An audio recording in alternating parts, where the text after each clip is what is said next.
ओम श्री गणेशाय नमः। ओम गं गुरुवे नमः। ओम नमः शिवाय। शिवजी सदा सहाय। रुद्र संहिता प्रथम खंड अध्याय 14। विभिन्न पुष्पों, अन्नों तथा जलादि की धाराओं से शिवजी की पूजा का महात्म्य। ब्रह्मा जी बोले, नारद, जो लक्ष्मी प्राप्ति की इच्छा करता हो वह कमल, बिल्वपत्र, शतपत्र और शंख पुष्प से भगवान शिवजी की पूजा करे। ब्राह्मण, यदि 1,00,000 की संख्या में इन पुष्पों द्वारा भगवान शिव की पूजा संपन्न हो जाए तो सारे पापों का नाश होता है और लक्ष्मी की भी प्राप्ति हो जाती है, इसमें संशय नहीं है। प्राचीन पुरुषों ने 20 कमलों का एक प्रस्थ बताया है। 1,000 बिल्व पत्रों को भी एक प्रस्थ कहा गया है। 1,000 शतपत्र से आधे प्रस्थ की परिभाषा की गई है। 16 पलों का एक प्रस्थ होता है और 10 टंकों का एक पल। इस मान से पत्र, पुष्प आदि को तोलना चाहिए। जब पूर्वोक्त संख्या वाले पुष्पों से शिव की पूजा होती है तब सकाम पुरुष अपने संपूर्ण अभीष्ट को प्राप्त कर लेता है। यदि उपासक के मन में कोई कामना न हो तो वह पूर्वोक्त पूजन से शिव स्वरूप हो जाता है। मृत्युंजय मंत्र का जब 5,00,000 जब पूरा हो जाता है तब भगवान शिव प्रत्यक्ष दर्शन देते हैं। 1,00,000 के जप से शरीर की शुद्धि होती है।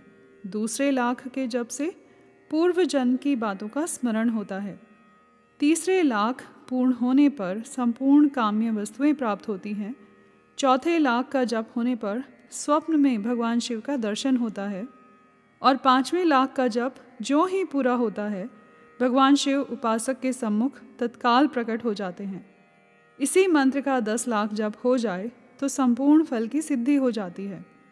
जो मोक्ष की अभिलाषा रखता है वह 1,00,000 दर्भों द्वारा शिव का पूजन करे। मुनिश्रेष्ठ, सर्वत्र लाख की ही संख्या समझनी चाहिए। आयु की इच्छा वाला पुरुष 1,00,000 दुर्वाओं द्वारा पूजन करे। जिसे पुत्र की अभिलाषा हो वह धतूरे के 1,00,000 फूलों से पूजा करे। लाल डंठल वाला धतूरा पूजन में शुभदायक माना गया है। अगस्त्य के 1,00,000 फूलों से पूजा करने वाले पुरुष को महान यश की प्राप्ति होती है।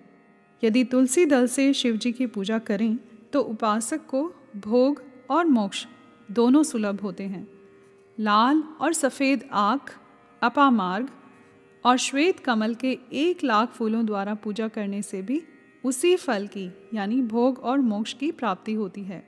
जपा यानी अड़हुल के 1,00,000 फूलों से की हुई पूजा शत्रुओं को मृत्यु देने वाली होती है।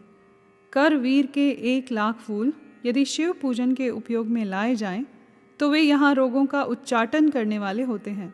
बंदुक यानी दोपहरिया के फूलों द्वारा पूजन करने से आभूषण की प्राप्ति होती है। चमेली से शिव जी की पूजा करके मनुष्य वाहनों को उपलब्ध करता है, इसमें संशय नहीं है। अलसी के फूलों से महादेव जी का पूजन करने वाला पुरुष भगवान विष्णु को प्रिय होता है। शमी पत्रों से पूजा करके मनुष्य मोक्ष प्राप्त कर लेता है।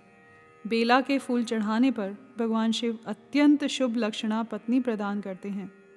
जूही के फूलों से पूजा की जाए तो घर में कभी अन्न की कमी नहीं होती। कनेर के फूलों से पूजा करने पर मनुष्यों को वस्त्र की प्राप्ति होती है। सेदुआरी या शिफालिका के फूलों से शिव का पूजन किया जाए तो मन निर्मल होता है। 1,00,000 बिल्व पत्र चढ़ाने पर मनुष्य अपनी सारी काम्य वस्तुएं प्राप्त कर लेता है। श्रृंगार हार यानी हर श्रृंगार के फूलों से पूजा करने पर सुख संपत्ति की वृद्धि होती है।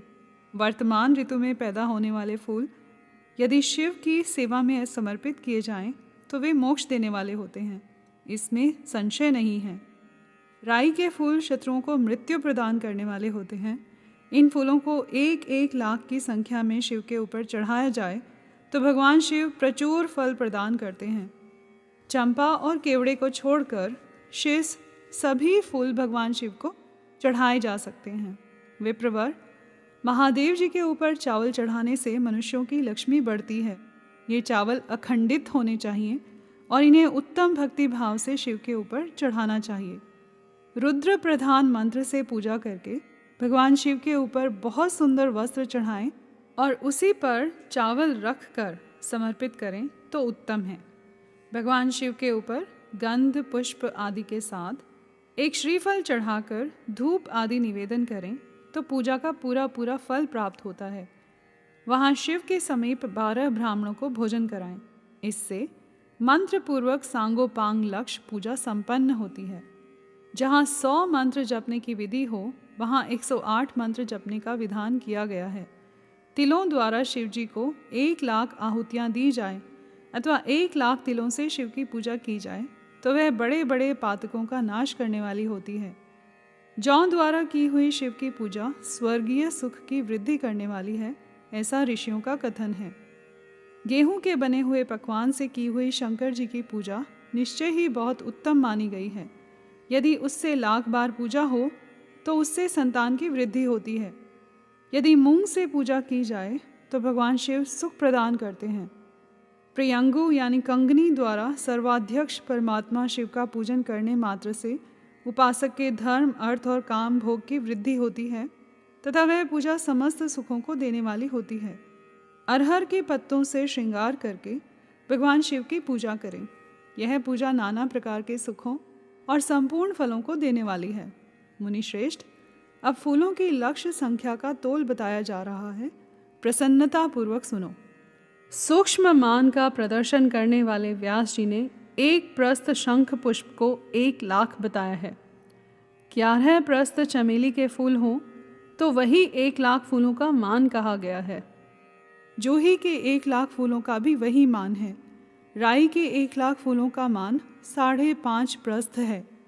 उपासक को चाहिए कि वह निष्काम होकर मोक्ष के लिए भगवान शिव की पूजा करे। भक्ति भाव से विधि पूर्वक शिव की पूजा करके भक्तों को पीछे जलधारा समर्पित करनी चाहिए। ज्वर में जो मनुष्य प्रलाप करने लगता है उसकी शांति के लिए जलधारा शुभकारक बताई गई है।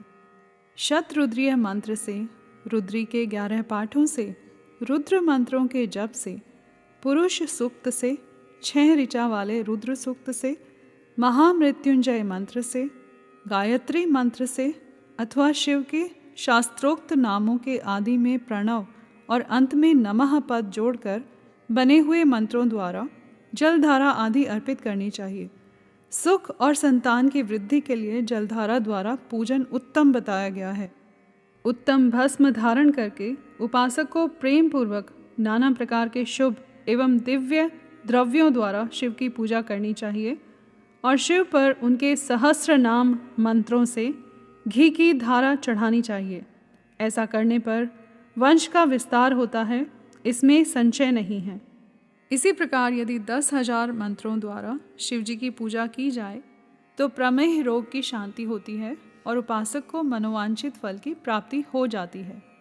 यदि कोई नपुंसकता को प्राप्त हो तो वह घी से शिव जी की भली भांति पूजा करे तथा ब्राह्मणों को भोजन कराए। साथ ही उसके लिए मुनीश्वरों ने प्राजापत्य व्रत का भी विधान किया है।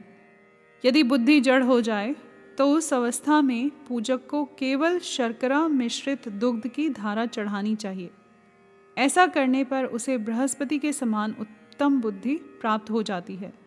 जब तक 10,000 मंत्रों का जप पूरा न हो जाए तब तक पूर्वोक्त दुग्ध धारा द्वारा भगवान शिव का उत्कृष्ट पूजन चालू रखना चाहिए। जब तन मन में अकारण ही उच्चाटन होने लगे, जी उचट जाए, कहीं भी प्रेम न रहे, दुख बढ़ जाए और अपने घर में सदा कलह रहने लगे, तब पूर्वोक्त रूप से दूध की धारा चढ़ाने से सारा दुख नष्ट हो जाता है। सुवासित तेल से पूजा करने पर भोगों की वृद्धि होती है। यदि मधु से शिव जी की पूजा की जाए तो राज यक्षमा का रोग दूर हो जाता है। यदि शिव पर ईख के रस की धारा चढ़ाई जाए तो वह भी संपूर्ण आनंद की प्राप्ति कराने वाली होती है। गंगा जल की धारा तो भोग और मोक्ष दोनों फलों को देने वाली है। ये सब जो धाराएं बताई गई हैं, इन सब को मृत्युंजय मंत्र से चढ़ाना चाहिए। उसमें भी उक्त मंत्र का विधानतः 10,000 जप करना चाहिए और 11 ब्राह्मणों को भोजन कराना चाहिए। यहाँ पर अध्याय 14 समाप्त हुआ। कर्पूर गौरम करुणावतारम संसार सारम भुजगेंद्रहारम सदा वसंतम हृदयारविंदे भवम भवानी सहितं नमामि।